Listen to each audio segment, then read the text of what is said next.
pastel au thon bien croustillant et facile à réaliser. C'est parti pour la recette. Pour la pâte, on va prendre farine, du beurre, sucre et sel. Si vous n'avez pas de beurre, vous pouvez utiliser de l'huile. À ta farine, tu vas ajouter ton sel, sucre et mélange bien. Ensuite, ajoute ton beurre, mais ton beurre, il doit être bien glacé. Quand c'est bon, tu vas maintenant bien mélanger ton beurre à ta farine. Assure-toi de bien incorporer ton beurre jusqu'à ce que tu obtiennes un effet sablé. Quand c'est bon, forme un puits dans ta farine et maintenant tu vas ajouter de l'eau bien glacée petit à petit. Tu vas ajouter ton eau en plusieurs fois et mélanger en même temps jusqu'à ce que tu obtiennes une pâte. Et ensuite, pétris ta pâte pour environ 5 minutes et voici la texture que tu dois obtenir. Ta pâte doit être bien élastique et pas du tout collante. Ensuite, emballe le tout et passe-le au réfrigérateur pour minimum 30 minutes. Pendant ce temps, on va réaliser notre farce. Pour cela, un peu d'huile dans notre poêle. Ensuite, oignons découpés en dés, poivrons, tomates. Assaisonnez à votre goût. Et ensuite, on va laisser le tout cuire un peu avant d'ajouter notre thon. On peut maintenant ajouter notre thon bien mélangé et laisser revenir le tout juste un peu. Et voilà que c'est prêt. Quand vous êtes prêt, récupérez votre pâte, coupez en deux et on va maintenant l'étaler. Étalez bien votre pâte pour que à la cuisson, vos pastels soient bien croustillants. Et là maintenant, tu vas prendre un bol de taille désirée et commencer à couper tes cercles. Retire ensuite l'excès de pâte et voilà que tu as tes disques pour réaliser tes pastels. Et voici un peu l'épaisseur de mes disques. Bien avant de les remplir, on va les étaler encore une fois, juste un peu.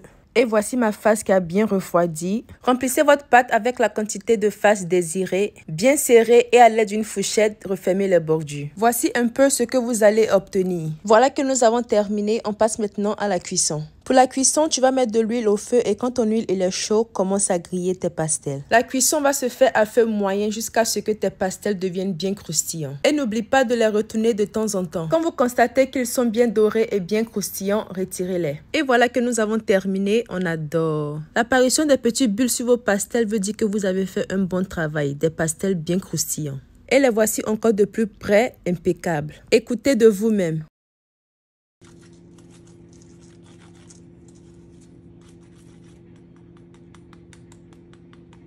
Alors, et voici comment l'intérieur se présente, bien rempli, bien assaisonné et c'était délicieux. Parfait. J'ai réalisé aussi au fromage et à la confiture comme idée d'essai et c'était amazing. Very good. Sur ce, abonne-toi, partage la vidéo et moi je te dis à plus pour de nouveaux délices. Bye guys.